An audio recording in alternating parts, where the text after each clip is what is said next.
Episode 101 Tired and Frustrated। Ananya यश को वहीं बैठाकर वापस किचन में चली गई। थोड़ी देर बाद उसने टेबल पर कई उबले हुए बीन्स, एक कटोरी दलिया और 2 उबले अंडे यश के लिए एक प्लेट में सजाए और वो उसे प्यार से टेबल पर इनवाइट करने लगी। यहाँ मैंने तुम्हारे लिए नाश्ता परोस दिया है, आ जाओ, साथ में ही नाश्ता कर लेते हैं।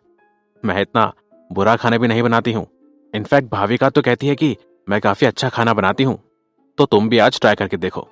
जब यश ने अनन्या के द्वारा परोसे जाने वाले शानदार नाश्ते को देखा, तब उसका पेट बड़ी तेजी से ग्राउल करने लगा।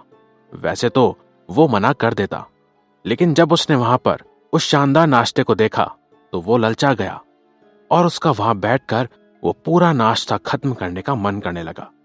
इसी वजह से उसने ज्यादा नहीं सोचा और बस जब अनन्या उसके नाश्ते की प्लेट लगाने लगी तो वो बस मान गया और डाइनिंग टेबल पर जाकर बैठ गया। और फिर उसने अनन्या से कहा, थैंक यू सो मच।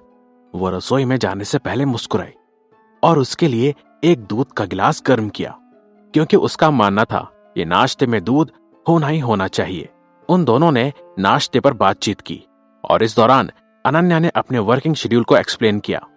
उसने अपने वर्किंग शेड्यूल के बारे में सब कुछ बताया कि वो कैसे और कब कब काम करती है, और इन सब के बाद उसको रेस्ट के लिए जो थोड़ा बहुत पॉसिबल था वो वक्त कैसे मिलता है। और इतना ही नहीं, इन सब में वो भाविका का ख्याल कैसे रखती थी। वो बता रही थी कि कैसे वो इस पूरे सिचुएशन में काफी नाखुश है और वो उसको बदलना चाहती है। अपने वर्किंग शेड्यूल को उसने 996 नाम दिया, क्योंकि उसने हर दिन 9 बजे काम करना शुरू किया और रात को 9 बजे खत्म किया और सप्ताह में 6 दिन काम किया। इसी वजह से इसका नंबर था 996। तो मतलब मैं रोज सुबह अपना काम 9 बजे शुरू कर देती हूँ और फिर कई काम लगातार बिना कोई ब्रेक लिए रात 9 बजे तक करती हूँ। जो भी कंपनी में होता है वो सारा काम भी देखना होता है। मैं कंपनी की हर एक डिटेल निकालती हूँ। अब कहाँ से शुरू करूँ? ये सब शुरू होता है मार्केट वैल्यू से, और फिर आ गए उनके शेयर्स, फिर आ गए उनके शेयर होल्डर्स की लिस्ट, और इसके बाद बैंक की स्टेटमेंट्स। इसके अलावा मार्केट में उस कंपनी की रेप्यूटेशन, उसकी कितनी इज्जत है और क्या औकात है। और ये सब काम यहां तक ही सीमित नहीं रहता, और फिर मैं सारी इंफॉर्मेशन को सेकेंड राउंड में फैक्ट चेक के लिए औरों को भेजती हूँ, और साथ ही साथ मैं खुद भी ये काम अपने एंड से 2 बार करती हूँ। पूरे दिन कभी लैपटॉप के आगे तो कभी दूसरों के कंप्यूटर्स के आगे, इतनी सारी मीटिंग्स और फिर ना जाने कितने ही फोन कॉल्स। अगर मैं अंदाजा लगाऊं तो मेरे डेली के 100 फोन कॉल्स तो लगभग हो ही जाते हैं। और फिर तुम देख ही रहे हो कि भाविका भी है, मुझको उसका भी ख्याल रखना होता है। अब सिर्फ ख्याल उसके खाने पीने तक नहीं रह गया है। अब वो जैसे जैसे बड़ी हो रही है, मुझे और भी चीजें देखनी होती हैं। उसका ख्याल रखना कभी कभी बहुत मुश्किल हो जाता है।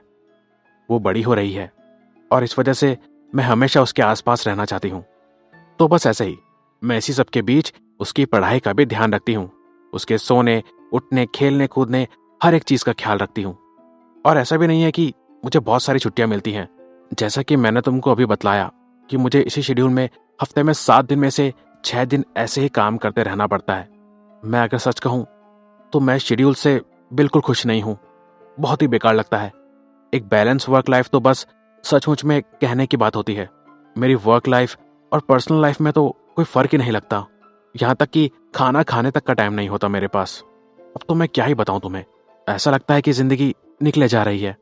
सोते, जागते, उठते, बैठते, बस काम काम और काम। यही लाइफ हो गई है मेरी। मैं तो तुमसे कहूंगी कि फ्यूचर में तुम कभी ऐसे शेड्यूल में मत फंसना। जितना दूर रहोगे उतना खुश रहोगे, क्योंकि असल में बहुत बुरा होता है। यश खुद को रोक नहीं सका और इसी वजह से उसने अनन्या से पूछा, अनन्या दी, आप वास्तव में क्या करती हो? मतलब वैसे नहीं, वैसे तो आपने मुझे बता दिया, मगर मेरा मतलब है कि आपकी इस नौकरी और पोजीशन को क्या कहते हैं? मतलब अगर मैं पूछूं कि आप क्या जॉब करती हैं, तो आप क्या बताएंगी मुझे? अनन्या ने उलझन भरी नजर से यश को देखा। क्या मैंने तुमको पहले कभी अपनी नौकरी के बारे में नहीं बताया है? तुमको बिल्कुल नहीं पता कि मैं क्या काम करती हूँ और कैसे काम करती हूँ? बड़ी हैरानी की बात है, कमाल है। यश ने कहा, नहीं, आपने तो मुझे कभी भी नहीं बताया। ना तो आपने मुझे कभी अपनी कंपनी के बारे में बताया और ना ही आपने यह बताया कि आप क्या काम करती हैं। और आपका डिपार्टमेंट क्या है वगैरह। इनफैक्ट हमारी तो कभी शायद इस बारे में ढंग से बात भी नहीं हुई है, और ये पहली बार है जब हम भाविका के अलावा कुछ और बात कर रहे हैं। हम पहली बार गोल्डी भाई के यहाँ मिले थे, तब वहाँ थैंक यू टाइप की बातें हुई थी क्योंकि भाविका खो गई थी, और फिर इतनी मुश्किल से इतनी जद्दोजहद के बाद वो हमें मिली। हाँ, क्या मुश्किलों से भरा और डरावना दिन था वो। अभी पहले ही जब हम मिले थे तब भी सिर्फ भाविका के बारे में ही बात हुई थी। याद है, हमने उसकी पढ़ाई के बारे में बात की थी। अगर सही मायने में कहा जाए तो आज का दिन है जहां हम कुछ सीरियस बात कर रहे हैं, अपनी कुछ परेशानियों की। आज से पहले जहां तक मुझको याद है ऐसा कभी भी नहीं हुआ जैसे कि हमने बैठकर ऐसे कुछ बात की हो, वो भी सीरियस। और मैं ये सुनकर हैरान हूं कि ये सब कुछ आप कितना बखूबी निभा रही हैं। मैं इन्वेस्टमेंट इंडस्ट्री में काम कर रही हूँ। बेसिकली ये एक इन्वेस्टमेंट कंपनी है, एक फर्म की तरह काम करती है, अगर तुम समझते हो तो। अनन्या ने कहा, इन्वेस्टमेंट? किस तरह का इन्वेस्टमेंट, मुझे थोड़ा समझाएंगे? हाँ, मैं एक वेंचर कैपिटल फर्म के लिए एक एंजल इन्वेस्टर के रूप में काम कर रही हूँ। इससे पहले कि हम किसी कंपनी में इन्वेस्ट करें, मेरी कंपनी एक बैकग्राउंड की जांच करती है और एक डिटेल एनालिसिस के साथ सामने आती है। ये मेरा काम है और यही कारण है कि मैं हमेशा व्यस्त रहती हूँ, जैसा कि तुम तो जानते ही हो। ऐसा इस वजह से क्योंकि मुझे सभी तरीके के डेटा को एक जगह कलेक्ट करने की जरूरत रहती है। बाकी तो मैंने बताया ही था कि ये काम कैसे होता है और मैं कैसे सारा टाइम इसी में लगी रहती हूँ। अभी तो तुम्हारे सामने सारा दुखड़ा रोया था, इसीलिए तो खाना खाने तक का वक्त नहीं होता मेरे पास, और मेरा अपनी ही बेटी के लिए टाइम निकालना भी कितना मुश्किल हो जाता है।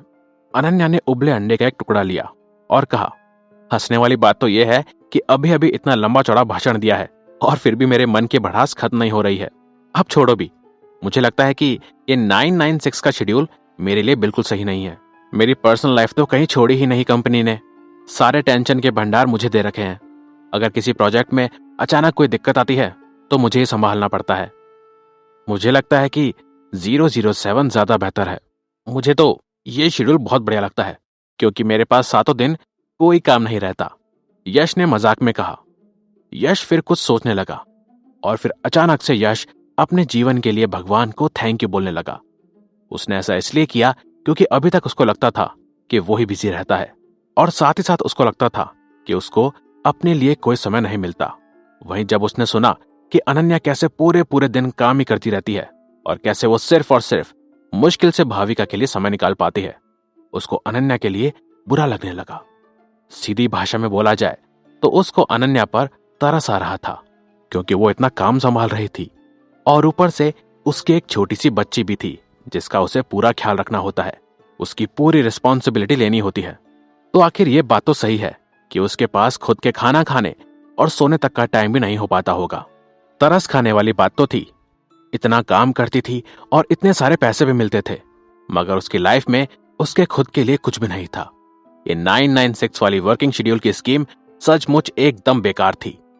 खैर, ये सब सोचते हुए यश और भी गहरी सोच में खोने लगा। ये 007 वाली वर्किंग शेड्यूल की स्कीम इतनी अच्छी है, काम भी अपने हिसाब से होता है और तो और खुद के लिए भी टाइम निकल जाता है और रेस्ट करने की भी बहुत फुर्सत होती है। आराम से सोकर उठो, अपने हिसाब से आराम करो, आराम से अपना नाश्ता पानी करो, फ्रेश हो, नहाओ धो, और फिर दोपहर के 1-2 बजे अपना काम शुरू करो और रात के 12 बजे तक जब तक नींद ना आए अपना काम करते रहो। कितना बढ़िया है ये सब। बिना थके हफ्ते के 7 दिन काम हो जाता है, अपने खुद के लिए टाइम भी मिल जाता है, खाना भी खा लेता हूँ, आराम भी कर लेता हूँ। नाश्ते पर हुई इतनी लंबी चर्चा और उसके साथ ही साथ इतना सारा सोच विचारने के बाद एक तो उन दोनों ने मन ही मन सोचा कि आज के लिए भारी भरकम चीजों के बारे में सोचने का कोटा पूरा हो चुका है। इसके बाद अनन्या ने भाविका को जगाया और फिर उसे थोड़ा सा नहलाया धुलाया।